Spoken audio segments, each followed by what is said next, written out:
बिस्मिल्लाहिर्रहमानिर्रहीम। अस्सलाम वालेकुम। आज हमारा ये कंटिन्यूसली तीसरा दिन है और हमें ये जो प्रैक्टिस है ये 21 या 22 दिनों तक जारी रखनी है। लगातार आपसे मुलाकात करने की, लगातार आपसे बात करने की। ये 21 या 22 दिनों तक अगर आदत या कंटिन्यूसली ये वीडियोस अपलोड होती रहीं तो मुझे ये लगता है कि फिर एक आदत बन जाएगी और फिर वो नहीं छूटेगी। रोज़ की बुनियाद पर आपसे बात हुआ करेगी, रोज़ की बुनियाद पर आपसे मुलाकात हुआ करेगी। मुख्तलिफ़ टॉपिक्स को हम अपने इस सेशन का हिस्सा बनाया करेंगे। अभी मुझे ऐसा लगता है कि जैसे अभी आगाज़ चल रहा है हमारी बातचीत का, हमारी गुफ्तगू का, हमारे एक दूसरे से मिलने का, मुलाकात का, और ये रोज़ की बुनियाद पर दस्तक होती रहनी चाहिए। जैसे पिछले मैंने इंट्रोडक्शन वाले सेशन के अंदर पार्ट 1 में मैंने आपको बताया था, और ये पार्ट 2 है। इसमें हम थोड़ा सा और एक्सप्लोर करेंगे मेरी निजी ज़िंदगी को, मेरी ज़ाती रोज़ की बुनियाद पर जो डेली रूटीन है मेरी, उसको हम डिस्कस करेंगे।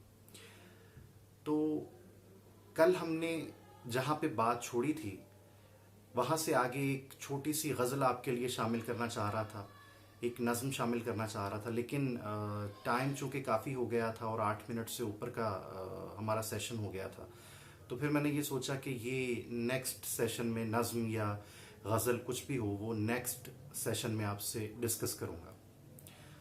बाज़ औक़ात क्या होता है कि हमारी ज़िंदगी में बहुत सारे ऐसे लोग होते हैं जो हमारी ज़िंदगी के प्लसेस होते हैं, ऐसी सीढ़ियाँ होते हैं जिन पर चढ़कर हम किसी ख़ास मंजिल तक, किसी ख़ास मुकाम तक पहुँचते हैं।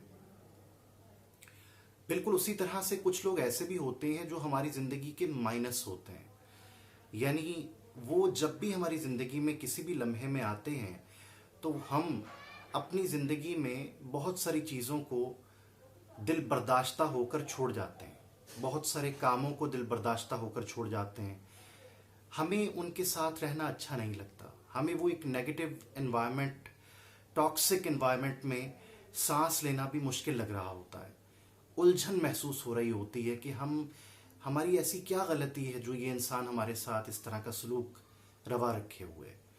हमारी क्या गलती है जो ये इंसान अपनी पूरी कोशिश के साथ मुझे ज़ेर करने की कोशिश में लगा हुआ है, मुझे तकलीफ़, मुझे इज़ा पहुंचाने की कोशिश में लगा हुआ है। क्या गलती है? इंसान अपने बारे में बहुत कुछ इस तरह की चीज़ें सोचने लग जाता है, फिर वो डिप्रेशन का शिकार हो जाता है, फिर उसकी निजी ज़िंदगी में प्रोफेशनल लाइफ तो डिस्टर्ब होती ही है, फिर उसकी पर्सनल लाइफ, उसकी ज़िंदगी का सुकून भी बर्बाद हो जाता है, चैन भी बर्बाद हो जाता है। तो हम आज ये छोटी सी एक डिस्कशन का सेशन ये हमने रखा है कि हम अपनी ज़िंदगी में ऐसे जो माइनसेस हैं, ऐसे जो मनफी असरात मुरतब करने वाले लोग हैं, उनके साथ किस तरह से हम कैसा सलूक रवा रखें कि वो हम बदलने की कोशिश ना करें उन्हें, लेकिन वो अपने आप को अपनी मर्ज़ी से बदल कर हमारे लिए, हमारी ज़िंदगी में प्लस में शामिल हो जाए, हमारी ज़िंदगी का एक खूबसूरत हिस्सा बन जाए। ऐसा कैसे मुमकिन है? हम इसके ऊपर थोड़ी सी बात करेंगे। तो मैं सबसे पहले तो ये आपसे कहना चाहता हूँ कि अगर आपने अभी तक मेरा चैनल रहमान अनवर सब्सक्राइब नहीं किया तो पहली फुर्सत में यहाँ पे ही कुछ देर के लिए इस वीडियो को पॉज कर सकते हैं आप, और नीचे, या पॉज ना भी करें तो वो एक छोटी स्क्रीन हो जाती है। अगर पूरी स्क्रीन पे आप देख रहे हैं मोबाइल की या अपने पीसी की, लैपटॉप की, किसी भी स्क्रीन पे देख रहे हैं, तो स्क्रीन को छोटा करके नीचे सब्सक्राइब का एक ऑप्शन होता है, उसको क्लिक कर दें। उसके साथ एक बेल आइकन का ऑप्शन होता है, उसको भी क्लिक कर दें। उससे क्या होगा कि एक तो आप हमारे साथ हमारी इस सेशन, इन रोज़मर्रा की रूटीन में जो गुफ्तगू होती है, एक तो इसका हिस्सा बन जाएंगे। कुछ नहीं होता अगर कोई 5 से 8 मिनट अगर हम अपनी ज़िंदगी के लिए निकाल लें, अगर गुफ्तगू करने के लिए निकाल लें, बात करने के लिए निकाल लें, तो कुछ भी नहीं होता। आपने सब्सक्राइब करना है, आपने बेल आइकन को क्लिक करना है, और आपने अच्छा लगता है नहीं अच्छा लगता है फिर भी आपने रोज़ की बुनियाद पर एक इस सेशन को ज़रूर अटेंड करना है, ज़रूर सुनना है। तो आपने, मुझे यकीन है कि अभी तक आपने सब्सक्राइब कर लिया होगा। Thank you so much. और अभी हम अपने सेशन की जानिब आगे बढ़ते हैं। इंसान जब ऐसे इन्वायरमेंट में रहता है जो टॉक्सिक इन्वायरमेंट हो, जो एक ऐसा इन्वायरमेंट हो जिसमें सांस लेना भी बहुत मुश्किल लग रहा हो, सांस लेना भी एक अजियत लग रहा हो, ऐसे इन्वायरमेंट से लोग ये कहते हैं कि वहाँ से भाग जाना चाहिए, वहाँ से चले जाना चाहिए, ऐसे नेगेटिव इन्वायरमेंट को छोड़ देना चाहिए। कुछ अर्सा पहले मैं भी इन्हीं चीज़ों के ऊपर बिलीव करता था कि हाँ, ऐसे इन्वायरमेंट से अगर आप दूर चले जाएं तो फिर आपकी ज़िंदगी ना पुरसकून हो सकती, कम से कम आप नेगेटिव होने से बच जाते हैं।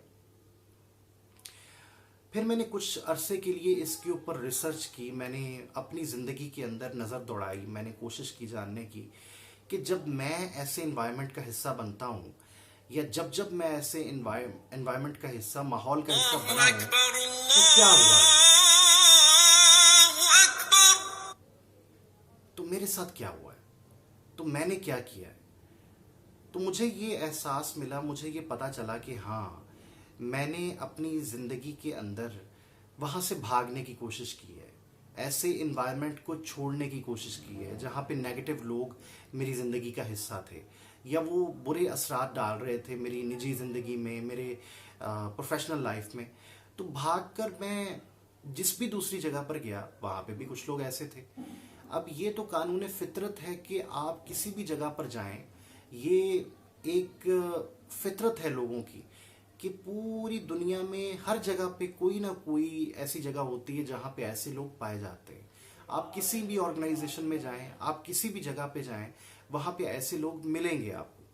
लेकिन ऐसे लोगों के साथ रहकर ऐसे लोगों को कैसे अपनी मर्जी से, उनकी अपनी मर्जी से कैसे बदला जा सकता है, और अपनी ज़िंदगी को कैसे खुश बनाया जा सकता है, अच्छा बनाया जा सकता है, पुरसकून किया जा सकता है।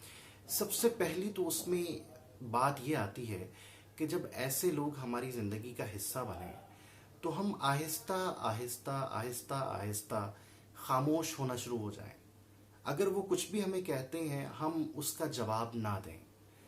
अगर वो हमसे लड़ाई करना चाहते हैं तो हम ना लड़ें, हम खामोश रहें, हम अपने काम को बेहतर बनाएं, हम अपने काम की बुनियाद पर हम उनको जवाब दें। लेकिन बाज़ औक़ात ऐसा होता है कि जब हम काम अच्छा कर रहे होते हैं, काम की सूरत में अच्छे जवाब दे रहे होते हैं, तब भी हमें बहुत सारी दूसरी चीज़ें देखने को मिलती हैं, बहुत सारी दूसरी चीज़ें सुनने को मिलती हैं। लोग आहिस्ता आहिस्ता जेलसी का शिकार होकर फिर बहुत सारी चीज़ें आपके लिए गलत कर रहे होते हैं। अच्छा, ये भी हो गया, कोई बात नहीं। लेकिन इसके बाद बाज़ औक़ात हर इंसान की ज़िंदगी में ये जो वक्त है ना, ये चलता चला जा रहा है। अच्छा आता है, बुरा आता है, बहुत अच्छा आता है, बहुत बुरा आता है, हर तरह का वक्त आता है, और हर इंसान पे आता है। ये ज़रूरी नहीं है कि किसी इंसान पे ना आए, हर इंसान पे आता है। तो ऐसे इंसान जो आपकी ज़िंदगी में माइनस बने हुए हैं, उनकी ज़िंदगी में भी ऐसा बुरा वक्त ज़रूर आता होगा। ऐसे वक्त में उनका साथ निभाने की कोशिश करें, ऐसे वक्त में उनके साथ खड़े हो जाएं, ऐसे वक्त में उनको ये एहसास दिलाएं कि आप उनके साथ मौजूद हैं। बेशक मकाफाते अमल हो सकता है, उनकी अपनी ज़िंदगी में उनकी अपनी नेगेटिव चीज़ों की वजह से वो मकाफात का शिकार हो सकते हैं, लेकिन आप तमाम बातें जानते हैं, आप बहुत ही शऊर वाले हैं, फ़हमो फरासत रखते हैं, आप अपनी एक बसारत रखते हैं आप, तो आप उनका साथ ऐसे वक्त में ज़रूर निभाएं। ये चीज़ उनकी वो नेगेटिव ज़बान को काटने का बायस बन जाएगी। वो आपके लिए जो पुरसकून कर देने वाली, आपको खुश कर देने वाली, आपका साथ देने वाली, आपकी ज़िंदगी का प्लस वाली सीढ़ी बनने वाली ज़बान बन जाएगी। वो आपके लिए उसी तरह से फिर काम करेंगे जिस तरह से आप अपनी ज़ात के लिए करते हैं। एक बार ये चीज़ अपनी ज़िंदगी में अप्लाई करके देखें, तो मुझे ज़रूर बताइएगा। जब भी आप इस चीज़ को अप्लाई करें, आप इसको कंटिन्यूसली अपनी ज़ात का हिस्सा बना लें। आप पॉजिटिव रहें, आपकी नेगेटिव एनर्जी बिल्कुल भी शो नहीं होनी चाहिए। हर इंसान के अंदर नेगेटिव और पॉजिटिव दोनों खसूसियात पाई जाती हैं। जैसे ये बल्ब जो मेरे सामने दो जल रहे हैं, ये भी एक नेगेटिव और एक पॉजिटिव की वायर के साथ जल रहे हैं। बिल्कुल इंसान के अंदर भी नेगेटिव और पॉजिटिव वाइब्स पाई जाती है। तो आपने क्या करना है कि नेगेटिव और पॉजिटिव वाइब्स को अपने अंदर रखना है, पॉजिटिव वाइब्स को अया करना है, ज़ाहिरी तौर पर जाहिर करना है और दिखाना है, लेकिन नेगेटिव वाइब्स को आपने अपने अंदर कहीं दबा कर रखना है, उसके ऊपर हाथ रखना है, आपकी कंट्रोल में रहनी चाहिए।